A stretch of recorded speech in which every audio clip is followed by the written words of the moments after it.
Hello, everybody. Welcome back to the Back Row Podcast. I'm Wyatt Flowers here with Logan Connor, and we do not have Jack Titzer here with us today because he has to do something for psych because he can't catch up on his work. Come on, Jack. What are we doing? But we're also going to talk about like all sorts of baseball today because it's just me and Logan. And we're big baseball guys. So we're going to go high school, college, and MLB. So we're just going to start off with high school. We'll go ahead and just get a quick glance at we both played varsity baseball Big last varsity year. baseball.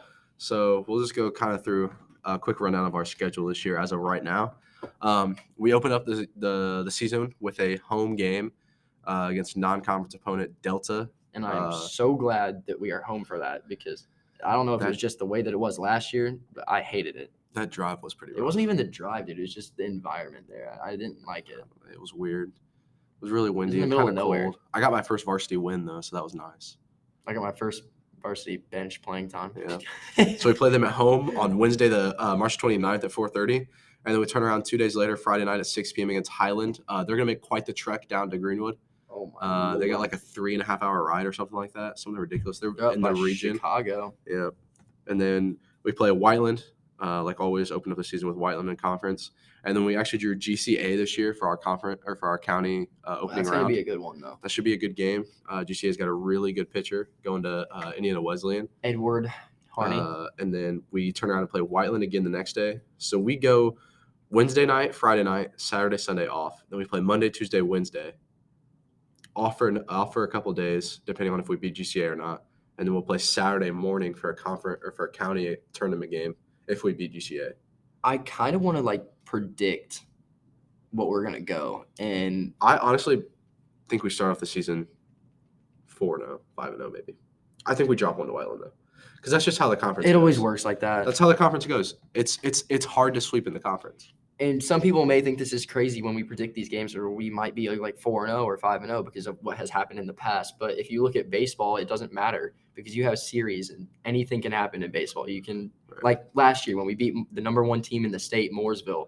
After they beat us 21-11 the night before, then we beat them 5-1. Nobody expects us to win that game, but it still happens. So it can happen any time this season, and I won't be surprised. I think we beat Delta. We played them really well last year. They lost. They're probably one of the worst teams we played all year. But it was just a season opener, so it was a little rough. It was rough for us too. They lost their best arm, who was a senior last year, left-handed senior. Highland, we don't know much about them. I was looking at their schedule the other day. They are pretty decent. They're record-wise, they're a decent team. But I mean, I don't know who they play, and I didn't even know about them. I couldn't look at their record and the teams they play and be like, oh, those teams are bad because I don't even know anything about those other teams. But I want to say they finished first in their conference last year, so they've got to be a decent team, pretty good squad. So I guess we'll see when they come down on that Friday night. Hopefully, have a lot of students out for a Friday night game. That would be really cool to see. And then Whiteland, I mean, it's Whiteland. It's always been a battle with them. Probably our biggest rival, I would say, in baseball is Whiteland. When it comes to close games, I would say Whiteland because we beat them 2-1 last year. Or no, did we get swept by them last year? I'm pretty sure we did. We might have gotten swept by them. But they beat us 2-1. We probably should have won that game, but that's neither here nor there. The conditions were terrible that game too. It was almost like snowing. It was sleeting, yeah. It was Whiteland disgusting. Should be a couple of good games there with Whiteland. GCA again, really great team. I mean, they might be a 1A, but really, really, really talented team with a lot of really good guys on that team. They're sleepers, that's for sure. I think that they could make some noise in their tournament in the 1A. Oh yeah, tournament, sure. Especially if they can get long enough to be able to use their ace pitcher when they need to use them. Yep. And then to be announced for if we beat GCA in conference, it'll probably be Franklin, Center Grove, maybe a Whiteland. I don't know the other draws, so I don't know, but I want to get to the fact that we did have a sectional change. We don't have Whiteland in our sectional anymore, and we don't have Franklin in our sectional anymore. Correct. We have both the Bloomingtons, and that's not good. It's not a bad thing. It's not like we can't handle it, but Whiteland and Franklin were probably the ones out of that group that we would want to draw, right? Mm-hmm. And they took them out and replaced them with – I mean, I know Bloomington has a couple of kids who throw 90. Bloomington North has a lefty committed to Texas A&M. I know that. Oh, dear. Bloomington South's always good. Martinsville, Mooresville are still there. Also both really good teams. When I was about to get to Martinsville on our schedule, actually. And then obviously Center Grove is Center Grove, which is also on our schedule. So we got Martinsville Tuesday, Wednesday, just like all of our conference games are Tuesday, Wednesday. Martinsville, they have a freshman going to Notre Dame. Plus, He's a freshman this year. Yep, So freshman. he was an 8th grader last year. Right. That is Freshman, committed to Notre Dame. What's his name? Throws 86. Reese Wolf, and then they have the senior lefty Kevin Reed. So their starting pitching is gonna be really good. Yeah. They might have a chance to win the conference if they Last can beat year they Mooresville. didn't have pitching really. They had Reed, and that was about it. Yeah, they had. Is that who hit both those home runs? Mm-hmm. Oh my lord, He's good. He's a good baseball player. he's a good kid. And then we play Center Grove on a Friday night at 6 p.m. at Center Grove. So I mean that should be a pretty decent environment. I mean, Center Grove. Honestly, Center Grove is good, but I don't think they're as good as they were last year. You can't give up when you play them though, because they're consistent. They're not like shocking, like oh my gosh, like it's like you didn't expect that because you expect that out of Center Grove. They're kind of like at that line of expectation. They just kind of ride that line. They're not super good. I mean, they're good. Don't get us wrong, they're a good team, but at the same time, you expect them to play well. Yeah. So if you come out and you can jump on them quick and you can put up, I say if you put up 3-0 on them, if you can get up they're baffled. 3 to 4 after a couple innings, and a team that's not supposed to be winning, they'll probably start to crumble. And I mean, their pitching last year was what made them so good. And they lost a few of those pitchers. I mean, they still have Cornette and Murphy. They'll still have those guys that throw high 80s, low 90s, and like that's just the way that their team is. Yeah, like there's a kid I play with on my summer ball team. His name's Talon Ritchie. He's a junior. Sits mid to upper 80s. I mean, he's a good pitcher. They're Center Grove. They'll be good. They're good at everything. They're just good athletes over there. And then we follow up the next week with another conference split with Decatur. Controversial games when we played them last year. They were weird. They're a little chirpy, a little bit. Yeah. They like to talk, but I mean, we focus on our game. Smack. We focus on our game, and we'll be fine. I mean, they definitely talk. That's for sure. Oh my lord, I remember that. That was so bad. I remember our back and forth. Bowen got pretty mad about that. And then Warren Central that Friday at home. I could not tell you if we've ever played them before. I don't know that we have. We definitely have it, but I don't know if we have ever played them. I've heard about should them be a good match, but they're solid. Should be a good matchup. Indian Creek, again, another county team that we never play them. Every time it always gets canceled because of rain. And then the next Tuesday, Wednesday, we play Perry again, a team we probably should sweep. But then again, last year we whooped on them I don't know where that came from. We beat them 13-5 or something, out of nowhere. That was the only home game we just dominated. And then Southport on Saturday, a doubleheader. We played them really well last year. Split with them. It is at home this year. Sweet. And then we got at Avon. Avon is really, really good baseball team. I know. Really, Miguel Correa Jr. is probably one of the better players that I've ever played with. He's very fundamental. He's built like a tank, and he can spray the ball pretty much anywhere when he's hitting. I mean, he's one of those where I really noticed it. I was like, dang, this kid is pretty good. This is probably our toughest week of the year. We go Avon on Monday, Mooresville on Tuesday and Wednesday, and then Columbus North on Thursday. It's definitely a gauntlet. All really, really good teams. I mean, Mooresville won the conference last year, went to, I want to say, semi-state or regional maybe. I think it was semi-state. Lost to Columbus East or either Columbus East or Cathedral they lost to. So, I mean, really, really good team. A lot of really good young guys. A couple of guys that are in our grade, actually juniors, that are probably their two best players. Mm-hmm. Brendan Oliver throws 90 from the right side, and then Togan Denny. And then we go the next week. We play Franklin. Again, should be a good matchup. And I want to say something about Franklin because they did lose some people that they had last year. But if you can get past Max Clark, if he is not pitching and you can find a way to pitch around him with nobody on, or you can find a way to like just get him on base and not have to worry about him, like striking out people, throwing swords, basically what we need to do. And kind of just eliminate him from the game, then that should be more than even. We should probably win that game. Even after him, they're not bad.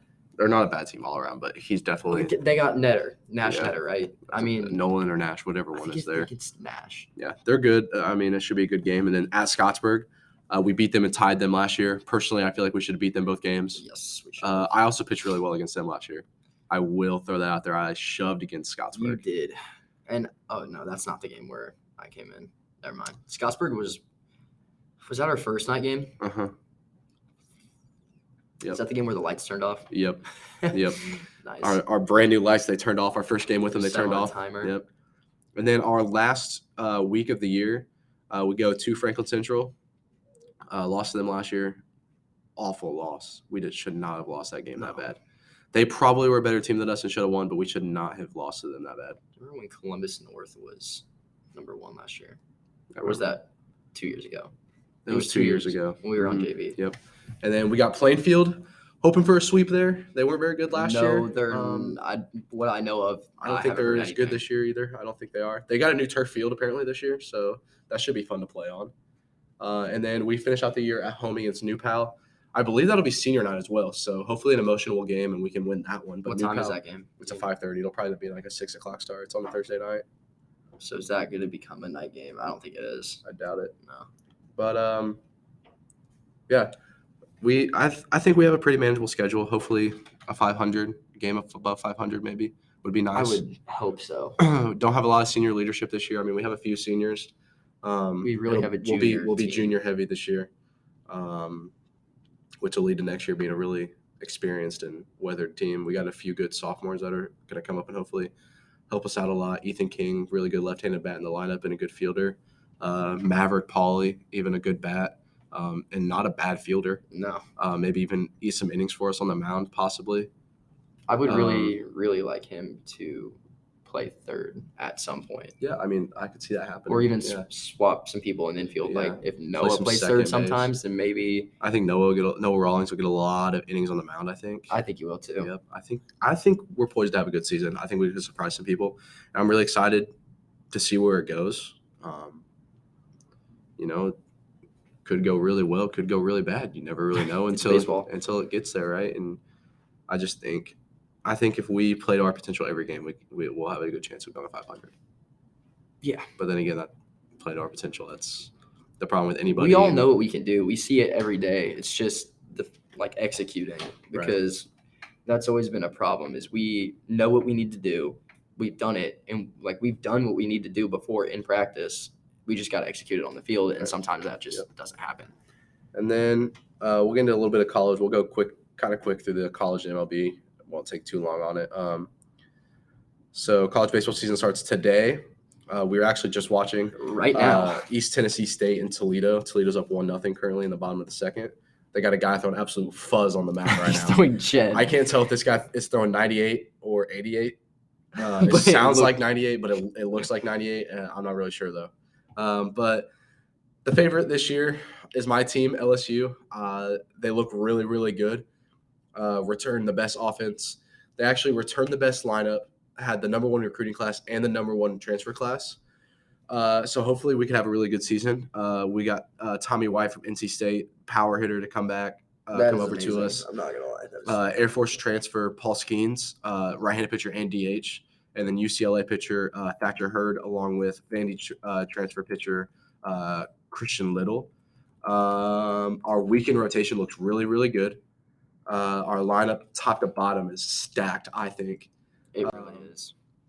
But at the same time, you almost never see the preseason number 1 win the national championship. Yeah. So something that I've noticed a lot about LSU is that they are getting a lot of kids from the 2026, 2027 classes. That means maybe 4, 5 years. They're starting to recruit really young right now. But I mean, a lot of teams are if you really think about it. I mean, I think they should be stacked this year. Really, yeah. And then the second favorite right now has got to be Tennessee. Easily the best pitching rotation in the country. They're insane. They have the number 1, 2, and 3 starting pitchers in the country right now. Chase Dolander will be a top 3 pick. Drew Beam will probably be a top 10 pick. And then the other, I can't think of the other guy's name. Dolander. You got this. Dolander, Drew Beam. Chase Burns. Chase Burns will be a top 25 pick too. I mean, all of their weekend rotation is all going to be first-round picks. And then I'm sure they're going to have a midweek guy that's some freshman sitting like 94, 98. That's going to be a future first rounder.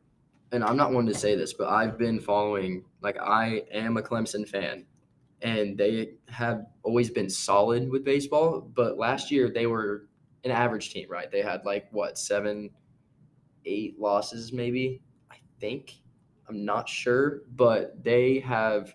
I follow them on Instagram, and I'll like hop on their Instagram, like their lives every once in a while, and they have some kids that can play, man. And I don't know where they came from, but I've never even heard of them before, and they're not even freshmen, so they must have transferred from somewhere, and they can play. They got a very, very good lineup. The bats are what it is. Their pitching really needs to get there, but if they get the bats, no. And then we'll just kind of go through quick, like top 25 real fast here. Got LSU, Tennessee, Stanford. Stanford has a really good two-way guy. Ole Miss, returning national champions. Texas A&M, always really good. Wake Forest, got one of the best rotations in the country again. Florida, SC, good. Arkansas made it to the College World Series last year. Oklahoma State, really, really good team again. Vandy, always good. East Carolina at 11, I think is high for them, but also they're pretty really, good really team. good team. UNC, another good team. Maryland, probably best team in the Big Ten. Virginia Tech, TCU, Louisville, UCLA, always a perennial powerhouse. Southern Miss actually beat LSU in the regional last year, so they should be Southern good. Miss surprised me a They're lot really last good, year. really good mid-major group of 5 team. Virginia, Alabama, NC State, Miami, South Carolina, Texas Tech, and then Oregon rounding it out, which I think is a surprise. I thought it would be Texas. I don't really like Oregon there. Yeah, they got a good pitching, but that's to me about it. Yeah. And then in the MLB, I mean, the Dodgers just look good, like always. They always look good, but they got to figure out being able to execute like we've talked about. And then my team, the Angels, just hope they don't finish last. I want to talk about the Cubs offseason, man, because the Cubs offseason was wild. I did not expect any of that. I mean, we picked up Tucker Barnhart, a catcher, and we also got rid of Wilson Contreras, our like franchise catcher. So, I mean, that was really sad. We've just kind of threw away our whole team, but we've kind of needed it. Yeah, we kind of needed it because we got Cody Bellinger, which we're hoping he's only on a 1-year deal, so we're hoping that he can do very well this year. Mm-hmm. I want it's like an MVP season or a bust kind of thing, like with him, because you never know. But we got Cody Bellinger, we got Dansby, which is huge. He's a like 7-year contract with us, so he's gonna be here for a while. Yep.